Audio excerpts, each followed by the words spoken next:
The theme of the beard, I think, is going to continue all day, so that really sucks for the women who are presenting. Thanks, Steve. From Gavini's perspective, we really appreciate your and your team's leadership and SAP's leadership in this arena. I'm going to talk about the defense supply chain and the fourth industrial revolution and frame some of the issues that are going to be talked about the rest of the morning. I'm going to give a little bit of history and talk through how we have viewed the fourth industrial revolution, and from a fact-based standpoint, from a data standpoint, what's actually happening in the marketplace. In your bags, if you haven't opened it up already, everyone should have one of these. I'll get to this in a minute, but this is the reference material for what I'm going to talk through and address as we talk through the fourth industrial revolution. A little bit of history. Some of you may know this. First industrial revolution began in Britain in 1765. It was really about the mechanization of the textile industry. We figured out as humans how to use steam to do really interesting things. It focused on coal and iron, and again, really, really highly focused on the textile industry. It was confined to Britain, and as we talk through this, you'll see why all of this is relevant to today in the fourth industrial revolution.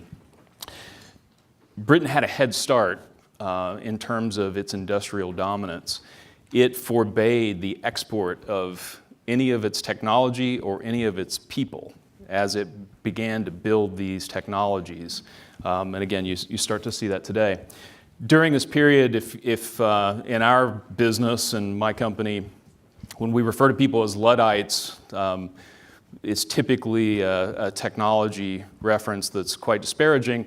The Luddites were actually a union during this period in the late 1700s that objected to the mechanization of the looms.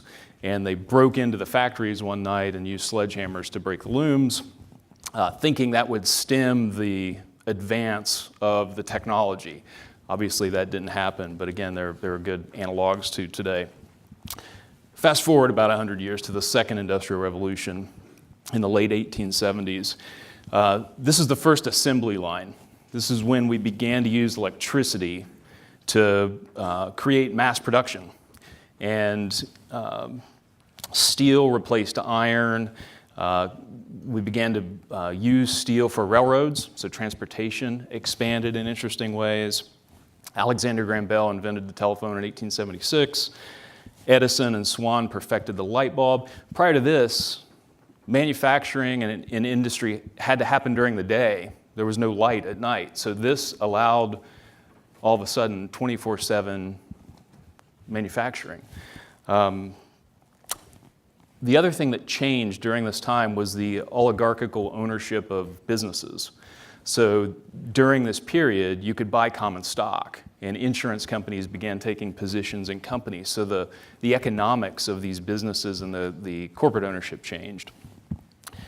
One of my favorite pictures from this period, Einstein on the left, Tesla in the middle, and a little known the godfather of electrical engineering, Charles Steinmetz, he was literally 4 feet tall, is down there on the bottom right.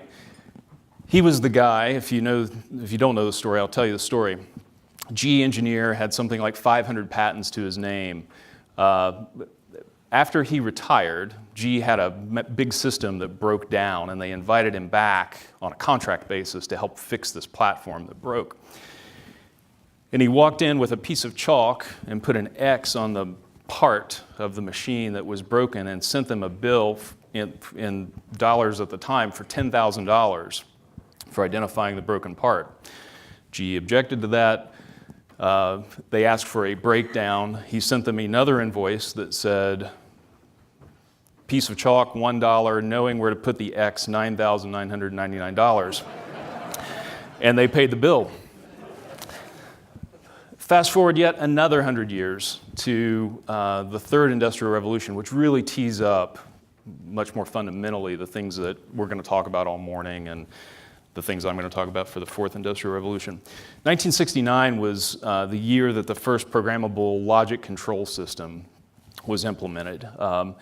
Most of the B2B logistics and supply chain technologies that we know today really started here, but I'm gonna dial the clock back just a little bit. Anybody familiar with JCR Licklider? Quick show of hands. Good. I won't spend a lot of time on it. Licklider was a psychoacoustics engineer. During World War II, he was the guy that figured out how pilots and navigators could communicate in a plane below freezing and without a pressurized cockpit. So he was a communications guru, basically.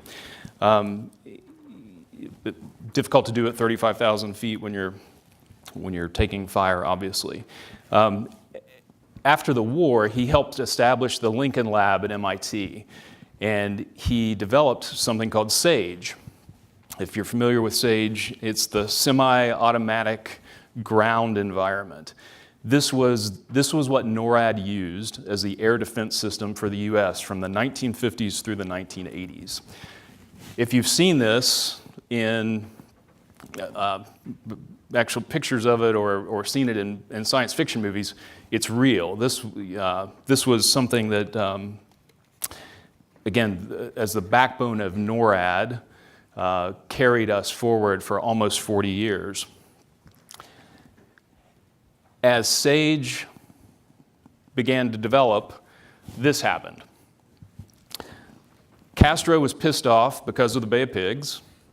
Khrushchev is pissed off because we're putting nuclear weapons in Turkey and Italy. You guys know the story of the spy plane photographs and the blockade. Tensions escalated to the point, closest point we've ever been to nuclear war. Quick pop quiz. During the 13 days of the Cuban Missile Crisis, how many nuclear weapons were detonated? Say it if you know. Most people think it's 0. There were 4 nuclear weapons detonated. This is recently declassed, by the way.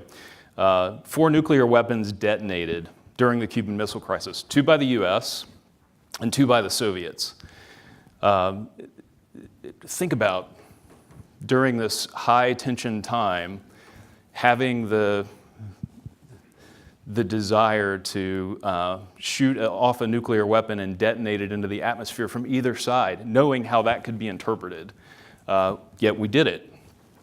This is actually a photograph of one of the atmospheric detonations in the desert in the southwest in the US from one of those 2 detonations. Interesting thing happened. And again, you'll see how this is relevant. When the Soviets detonated their second one, it wiped out all the electronic systems in Kazakhstan. So what we now know is an EMP event took out all of the electronics across Kazakhstan.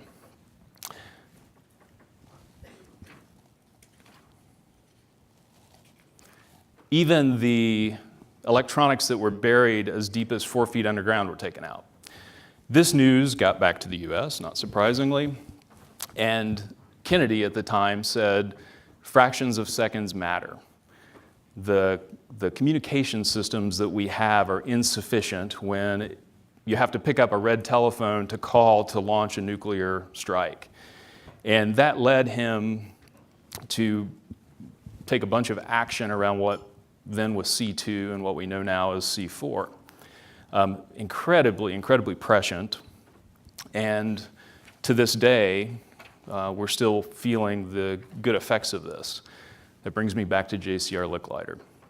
Licklider, as a result of Kennedy's action from observing what happened in Kazakhstan, took on the job as head of the IPTO at ARPA. And he was there from 1962 to 1964, 1965. While he was at ARPA, he undertook the MAC project, which was the first multi-tenant, time-sharing computer where 30 people could use the computer at once.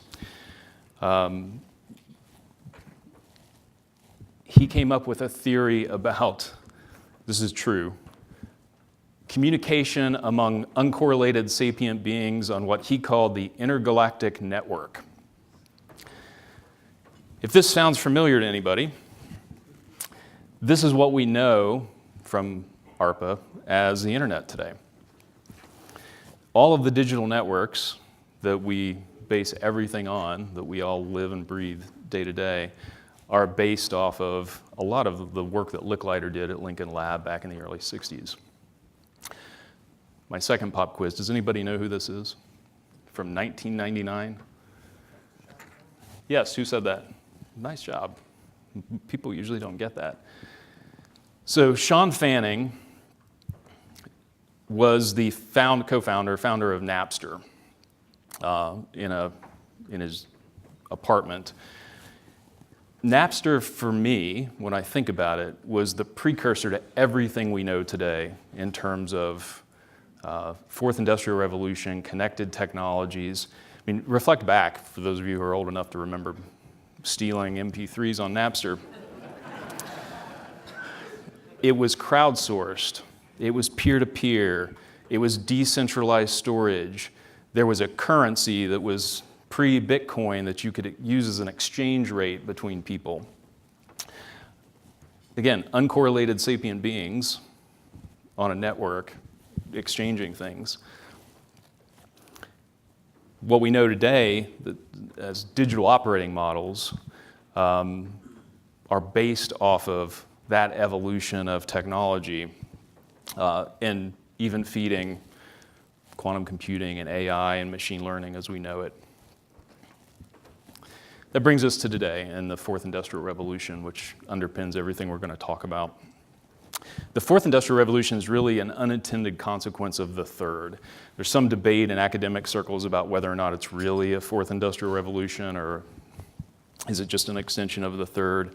But I think it's fundamentally different, and I'll tell you why. Unlike the prior three industrial revolutions, which were all about technology, they changed what we do and how we do it. The Fourth Industrial Revolution actually changes us. And we're only at the beginning of that right now. I'll talk a little bit about it, and we'll talk about it today. But it is fundamentally different. It's the intersection of the digital, physical, and biological worlds. And as we talk about sort of cyber-physical and cyber-biological systems, you can begin to see how complex systems become automated.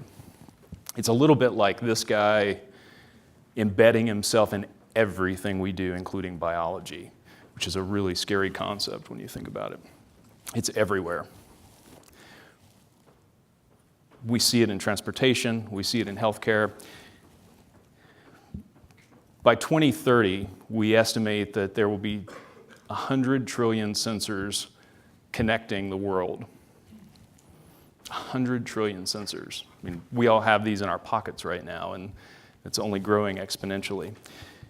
The idea of being a human in this world fundamentally changes. And in our lifetimes, it's going to change even more. These are scaffolds. They're developed by X-ray modeling. Fat tissues extracted. The stem cells are plucked out. They're grown on the scaffolding, and living tissue is then implanted.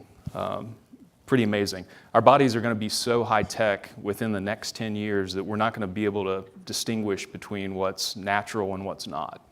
We're not going to know what's artificial and what's not artificial within the next 10 years. You can go on Amazon today and buy one of these. It's a simple consumer EEG that gives us access to ourselves in ways we never thought possible. It starts to raise issues of things like not just freedom of speech, but freedom of thought. When you're kind of digging into the human brain, we have this head that is the most complex network that we've, on the planet that we've ever thought about in the known universe. And it redefines our relationship to life, work, our government.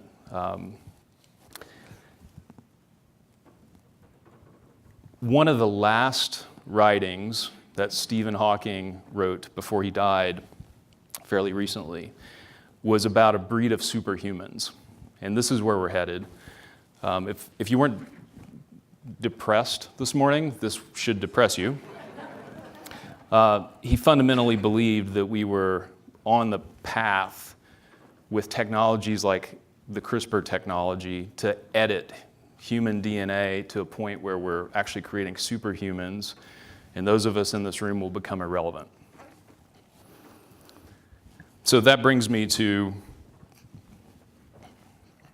the Fourth Industrial Revolution paper. I'm going to give you this framework and talk through how to read this and how to think about it. It's a pretty dense document, and there's a lot of data in it.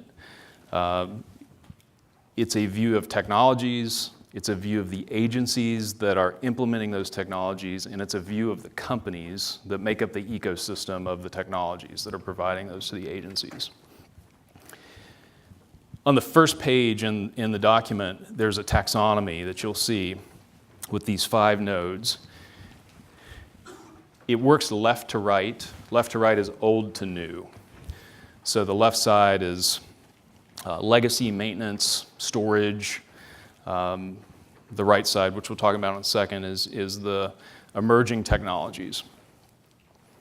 And I'll go through a few examples. Just shading out on that taxonomy anything that's not a 10% or greater CAGR. You can see visually where the growth areas are across defense right now. And you obviously can see just in cognitive engineering what that looks like. The growth rates are pretty significant. This is also in the paper on page 3. The y-axis is the growth rate, the x-axis is dollars. What's interesting, a lot of interesting takeaways, which you'll see in the paper about this, but one of the interesting takeaways is the difference between, in the taxonomy, what we've called the supply chain ERP technology footprint and the logistics management footprint down at the bottom. The stuff at the bottom is the old sustainment, it's the old technology. The supply chain ERP technologies at the top is where everyone's headed and where dollars are being invested right now. This is where capital is being deployed. And you can see the precipitous drop in that capital at the bottom and the increase at the top. Still looking at all 5 of those nodes, this is a contractor view of who's doing what across supply chain modernization. For sustainment, the orange box at the bottom left and the orange boxes at the top, you see the usual suspects. There aren't any surprises, I'm sure, to anybody in this room about the names that you see showing up there. 74% of all capital that's allocated to the supply chain technology market goes to sustainment. 74%. Only 26% of the capital is actually going to implementing these new modern technologies. So there's a pretty vast gap between where the market's been and where it's headed, and we're having to spend a lot of our resources on maintaining this. Bottom left is just for framework, each of those boxes represents market share. So the company names that you see there, the size of the box is relative to their market share. And as you go down to the bottom right of that big orange block, you can see how fragmented that marketplace is. That's the sustainment marketplace. That's how many companies are actually playing in that marketplace. It's almost unfathomable. Flip to the other side of the coin. These are the agencies that are spending capital. One of the takeaways from this, and you can see it down on the bottom right, is the emerging technologies in particular, the procurement of those emerging technologies is highly decentralized. So the sustainment is very centralized. The emerging technologies, the really interesting novel things that are happening are very decentralized, and I'll give you some other examples of that. going to quickly kind of go through each column, each node of the taxonomy so you get a sense for what's there. First one on the left, which you'll see, again, going left to right, older to newer, is the baseline IT sustainment, supply chain sustainment today. DoD's keeping its legacy enterprise systems intact while in parallel designing some of these new network systems. Flip it around, same construct, looking at the agency view of this. DLA in particular, as we've unpacked all this data, is very much in an authoritative position to begin dictating the types of technologies that are being used. So we're seeing DLA really take a strong lead in identifying the evolution of the marketplace. We expect that to continue. All indications from the data are that's not going to stop. Next node of the taxonomy over, informatics. This is really about how to make raw data consumable. So it's getting the data to a place where it has meaning. Same construct. This is the private sector view. Informatics is relatively flat marketplace. It's not growing as much as some of the other segments. I highlighted GA here. GA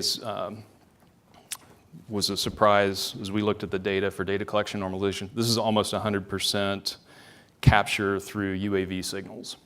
So you start to see some of the platforms begin to process data at scale.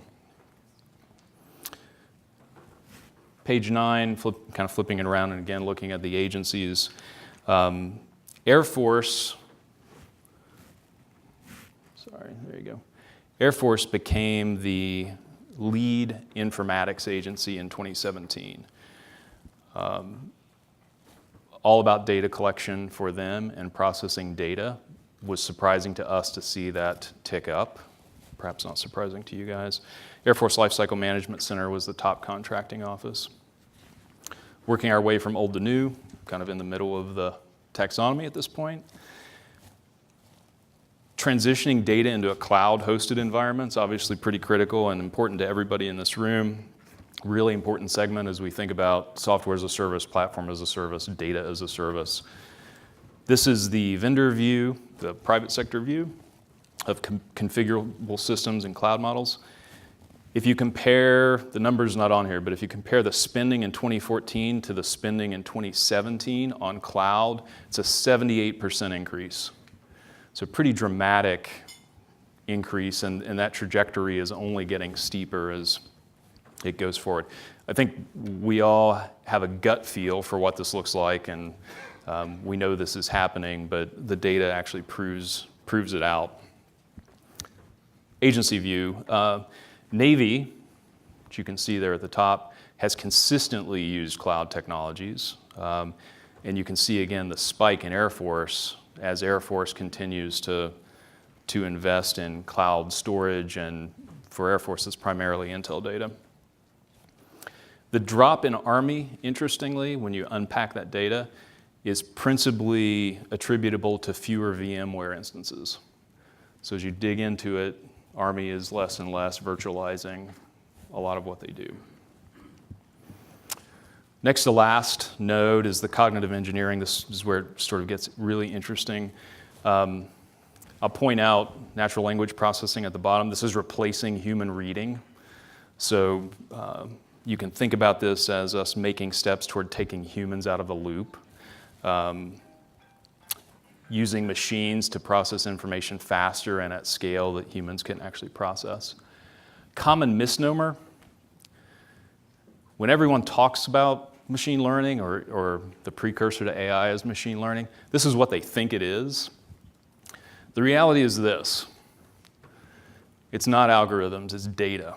It's all about training data and training machines to consume data. I've got a dog in the fight. We're a data business, so take what I'm about to say with a grain of salt. We hear all the time from the Pentagon that we have lots of data. Data should be free. Data should be given to us in perpetuity. We shouldn't have to pay for data because we have lots of data. Rarely does anyone say it's not usable, right? It's siloed, or I can't ingest it into the platform I need it in, or someone's not willing to share it with me. Those old models, those old constraints have to change in a world where machine learning and AI are feeding things like supply chain management. If they don't, we will continue falling further and further behind, and that 70+% spent on sustainment is only going to go up, and less capital is going to get applied to emerging technologies. We actually have had conversations with clients in the building where they'll draw a line in the data and just throw some high percentage of it away because they don't have the capability to process it. And they'll focus their entire decisioning on a subset of data, knowing that the outcome is going to be wrong, but they do it because that's all they can do. And we've got to change that. Again, for cognitive, corporate view, a couple things I'll point out on this. Modeling and simulation is really modeling the world, the physics world in a computer. It is the older of the emerging technologies, if you want to think about it that way. So you see a lot of the traditional vendors there. If you look down at the bottom right, you start to see leading vendors in deep learning that aren't the traditional defense players. And those emerging players are the ones that are beginning to have an impact on how we think about deep learning and how we think about AI. Side note, I highlighted Kudu down there on the right. Kudu has any Harry Potter fans? Few. Kudu has a product called Protego Maxima, which is a Harry Potter spell. And it creates a magical protection barrier. They won't actually disclose what their product does, but I assume it has something to do with a magical protection barrier. The agency view, again, of cognitive engineering, you see Army increasingly invest in cognitive engineering. No end in sight to that. Army's really taking a lead. Air Force is on par with DARPA at this point in terms of their investments in cognitive engineering. They're actually very, very forward-thinking.